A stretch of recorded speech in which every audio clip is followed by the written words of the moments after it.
մենք Գյումրու համար առանձին որոշում ընդունենք, քանի որ իրոք տեսնում ենք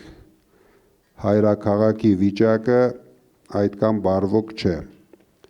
բայց կլուծենք բոլոր խնդիրները, մի կասկածեք, ինձ թվում է 5 տարին մեզ բավական է, որ մենք ունենանք բոլորովին ուրիշ Շիրակի մարզ, առավել ևս բոլորովին ուրիշ Գյումրի քաղաք, որը կդառնա մեր պետության, մեր ազգի հպարտությունը։ Երկրորդ քաղաքն է մեր պետության, չի կարող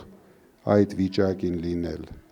Մի հատ փողոց են սարքում, մի 5 տարի հերիքում է, որ մարդկանց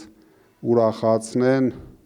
մարդիկ թռվռան, ասեն, տես փողոց սարքեցին, բայց պետք է լուծեն մարդկանց խնդիրները,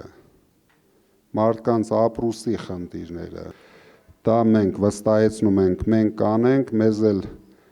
ձեր աջակցությունն է պետք, որ մարզում տանենք լուրջ հաղթանակ, ես ուզում եմ դուք բացարձակ չկասկածեք, որ մենք հաղթելու ենք, իրենք ոչ մի շանս չունեն հաղթելու, բայց մեզ պետք է, դուք գիտեք, բացարձակ հաղթանակ։